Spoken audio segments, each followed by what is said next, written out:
All right, let's roll right into our post-race for today's 45th Annual Camping World RV Sales 500 NASCAR Sprint Cup Series race number 6, and the chase for the NASCAR Sprint Cup. And our race runner-up is Dale Earnhardt Jr. He drove the number 88 Mountain Dew Xbox One Chevrolet for Hendrick Motorsports. And Dale, certainly you were up front just about all day long, led some laps. And just talk about your run out there today here at Talladega.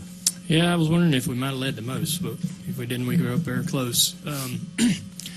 We had such a good car. I was, we since I've been working with Steve, we just haven't really had a good combination here, and maybe I've torn up some really good cars and never just got to see how good they were in the races in the past. But I knew in practice the car was strong, and just wondered if everybody was showing everything they had. Once you get the whole field out there, it's a little bit different. But our car was a rocket, and we were able to really be aggressive. And I just tried to lead every lap of the race, and felt like that, what I've seen be successful with this package and this car this year. That seems to, if you're up front all the time, you tend to be there at the end when it counts, and we were. So we got shuffled out there on that last run when we come out of the pits. I thought we pitted a little bit early. Gave up a little bit of time. My crew chief, Steve, didn't really agree with that, but I just felt like if we could stay out on the racetrack, we had a better shot at coming out in front of them guys. We ended up coming out behind a bunch of people and worked our way up toward the front there on the outside, and I don't, it's all kind of a blur as to how we ended up in second, but I had no reason to make a move before the last lap being in second place. I was in perfect position to be patient and wait as long as I wanted to. So that's why we didn't go any sooner than that. I just can't anticipate a caution coming out every single time we run a Talladega race on the last lap. So I just assumed it would go to checkered, and was planning my move on the back straightaway. We sort of let the one car get out there a little bit going down the front straightaway into turn 1, and then we mashed the gas in the middle of the corner and got a run with the 14, and I was moving around just a little bit to see where the one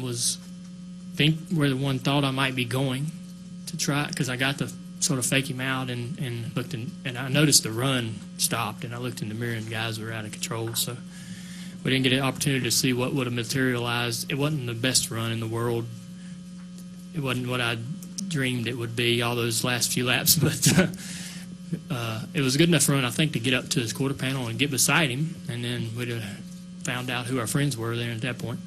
But real happy with the way the car ran, and it was good to run up front, good to lead. We've really struggled doing that, just even being competitive and being able to drive up through there and do that like we did today, and it felt great. Thank you, Dale. We'll take questions now. Let's start with Mike Embry and then Don Coble. Go ahead, Mike. Mike Embry, NASCAR Wire Service.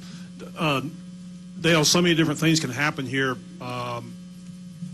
but we have had situations recently where a lot of the races have ended with a situation where you at least have to think about, well, maybe there might be a caution that's going to end like that.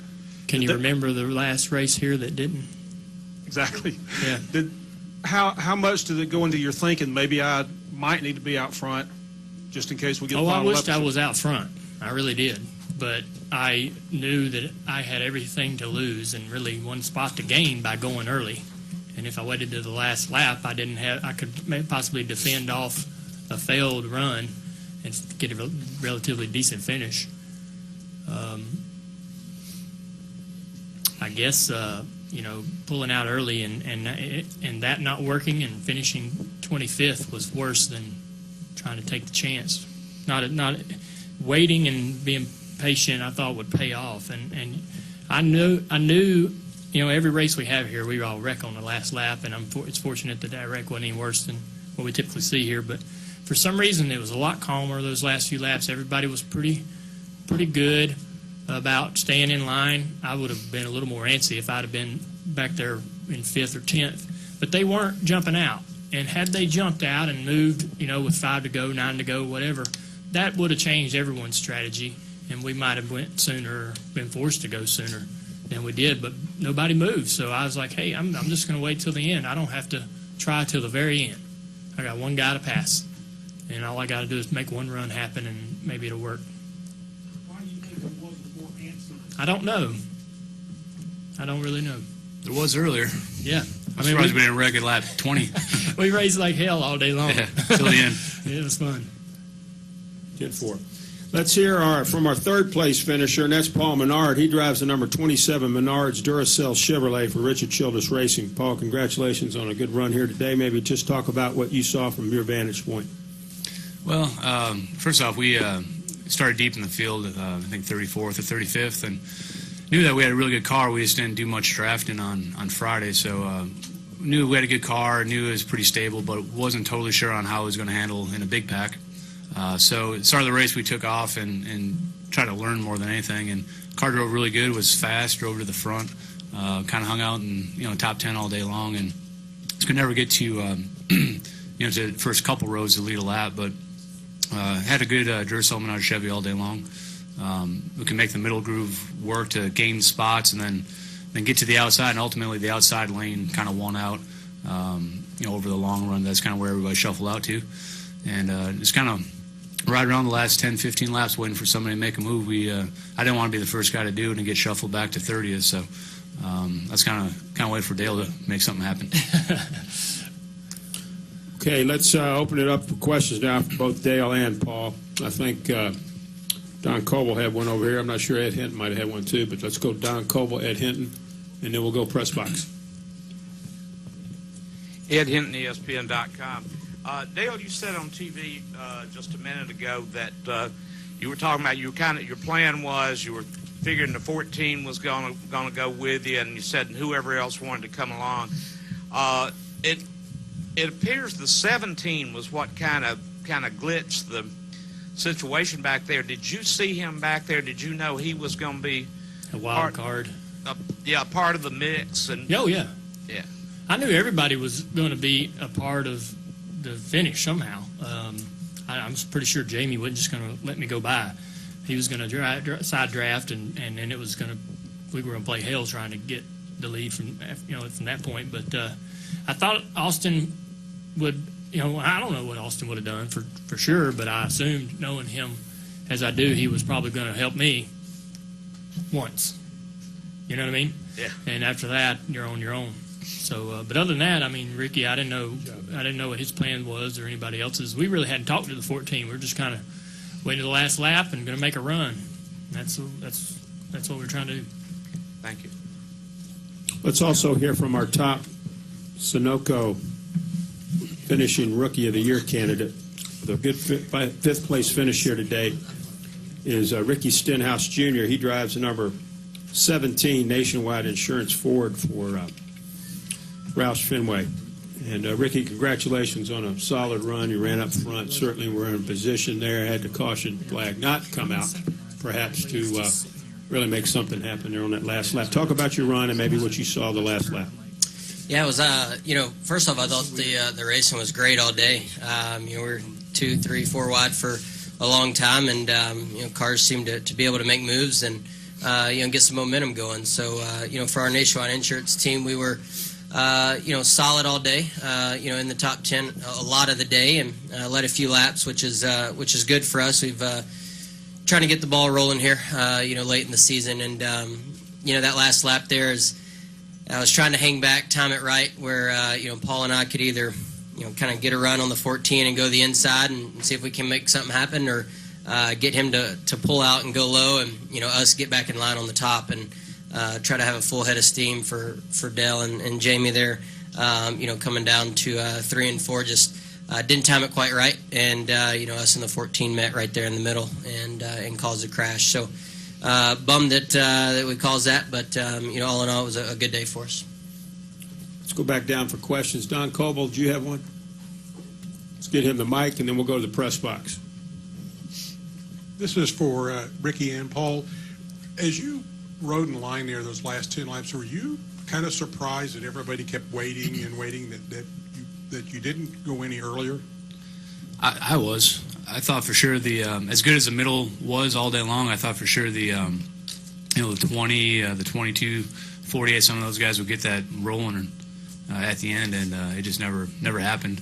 my spotter kept, telling me where they were, and I think the closest guy was like 6 cars behind us, and I'm pretty surprised that it didn't make further headway. Ricky? Yeah, I thought, when they said the 22 was lining up on the bottom with about 5 to go, I knew they weren't going to have near enough time to get it going and organized to get that momentum. So at that point, I knew it was going to be just, up to us, top 5, 6 cars there running the top. And, it seems like throughout the race, there was a lot of guys that, were able to pull out and make a move and leave me hanging. So, I was going to be that guy to make the first move. And so we tried it. Just didn't play out. Let's go to the press box. Questions in the press box. Go ahead. Lee Spencer, Fox Sports. So, Ricky, what happened with Austin out there? I mean, what exactly did you see from your vantage point? I'd been running half throttle there and timing my run off of 2. We couldn't seem to get a good run off of 4, so I thought 2, coming off of 2 is going to be my best place to get that done. So, we hung back there a little bit, and we had a good run coming, and when I pulled out a little bit there to go to the bottom, he pulled down the block, and I tried to get back to the top as quick as I could, thinking the momentum was going to carry us around the outside there, and we just met right there in the middle. And June, who was you said you had the best car, you said after the race that this was the best car that you've had since you've been in Hendrick Motorsports. Was there anybody in particular that you worked better with drafting one driver or the other? No, not really. We had a really good car. We've had some good cars at Daytona. For some reason, we come to Talladega, we just haven't been able to get them to run, or we tear them up and never find out how good they were. So, for whatever reason today, the car was fast. I didn't really have to worry about, who we were working with or around, and I really, didn't try to piss anybody off, but I just, I didn't worry about trying to help everybody and trying to be everybody's friend out there. You got to run, you take it. Everybody sort of understands what the situation is. When you get a good run, they don't come every lap. You got to take your opportunities. Stay upstairs, please. Go ahead. Back downstairs. Holly, do you have a question? Let's get Holly Kane a microphone, please. Junior, one of the things we saw, some people immediately went to the back and tried to use that strategy. You never did. You raced up front all day. If you could, and obviously that worked out well. If you could talk a little bit about that, and then I have a question for Ricky. Yeah, when I've tried to ride in the back, and it's and you try to go, it's usually typically the race is 2 or 3 wide for the first 10 rows, and you can't go anywhere. You can't get in, you can't go anywhere. So we always end up packed up in behind that mess, and then we find our way into the last lap wreck. And so I decided that if the car was pretty good in practice, and I just I felt like that if I could get up there up front, that seems to be working for Matt. He's been doing really well this year on the plate tracks, and he's always toward the front and never has to worry about working his way through the pack if he's coming out toward the front on that last pit stop. And we were good enough today to be able to do that. In the past I've tried to do it and just make the wrong moves or whatever and find myself in the back anyways. But the car was really strong today. And Ricky, this is for you. You've had some good runs here lately, some top 10s and stuff like that. If you could kind of talk about building off that. And you mentioned how finishing out the season and really seeing some results like that. Yeah, everybody's working real hard. I think our cars are getting better, and everybody at the shops, all hands on. Just trying to make our season the best it can be here at the end. And we struggled throughout the first half of the season, definitely more than I thought we should, or definitely more than we wanted to. So we've learned a lot. I think we're getting better as a team, and I'm learning a little bit more about what we need to do from practice to the race, to make our cars still fast throughout the race. So it's been fun the last month or so, and we just need to keep it going. Today was a great race for us, and we had a good one here last time. So we were looking forward to coming back to Talladega, and hopefully we can carry that on. Go ahead here to the left, right here. Matt Weaver, PopularSpeed.com. This is more for Ricky and for Paul. I get the impression that Junior was going to wait until his moment to make the move. But for you two guys, is it kind of like a risk versus reward scenario where you don't want to be the guy to pull out and you're waiting for the guys behind to make their move before you jump out in front of them? Well, I have no idea. I haven't been in that position very often, so I was just going off of what I saw throughout the race, and it seemed like if you could get to the left rear quarter of the guy in front of you and get a run, you could definitely make the bottom work, especially through the corner, and and then drag race down the straightaway. So that's what we were trying to do, or my plan was, and then when he pulled down to block, I was kind of changed my game plan real quick and tried to go back to the top to get a run around the outside. But I just it was the first time I've really been in that position to do it. My plan was to wait for somebody else to go to the bottom first and keep a track of where the 20 and 22 and those guys were, and I tried to pull in front of them when they got to me. I wasn't going to be the first guy to do that because I've done that before and I've been shuffled out pretty quick. So I was going to wait for somebody else to make the move first and try to piggyback on. Any additional questions? Stan? Stan Creekmore with RPMTonight.com. It's really for all three of you.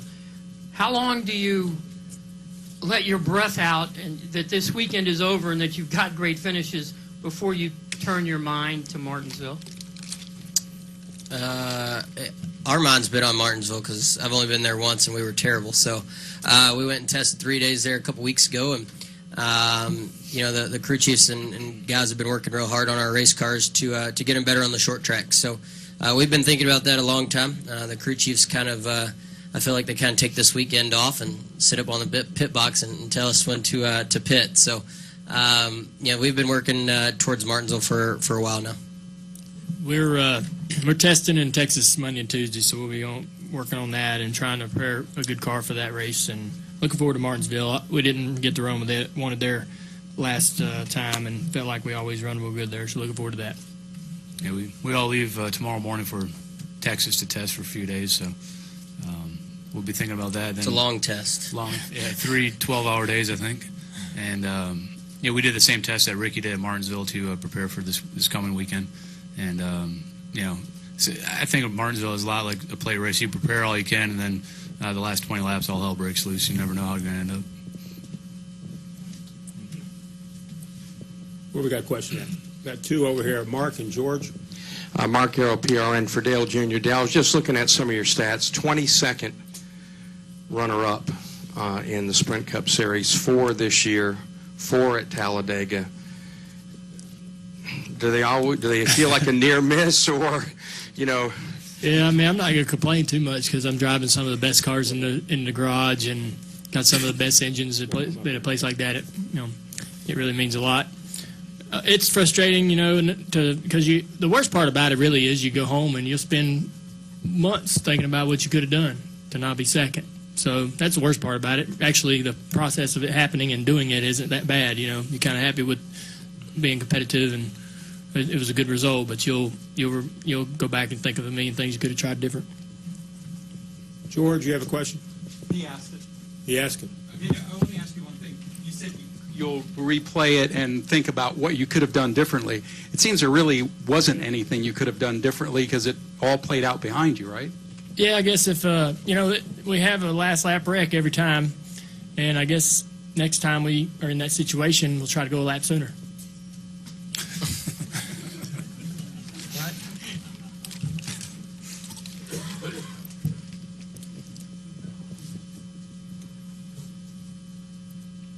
Any more questions here in the media center? Somebody back there in the back, Roger. Roger Holtzclaw, Speedway Media. Dale, obviously, as they pointed out, 22 runner-up finishes.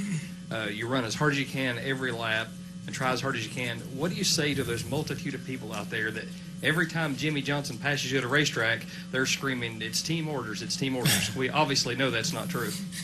Yeah, we hear about it on Dirty Mo Radio every Monday on the Reaction Theater about how disappointed they are that we haven't won yet. So we're getting close, man. I'm gonna tell you, looking at our run since Chicago, this is the best my cars have been all year. I've had some of the best cars the last 5 races that I've had all season, and they say they're not doing anything different, but they sure are running really good, and I think we're right around the corner from winning one of these races, and we're just going to keep trying. Any further questions? Upstairs, I think you have one upstairs. Go ahead. Lee Spencer for Fox Sports.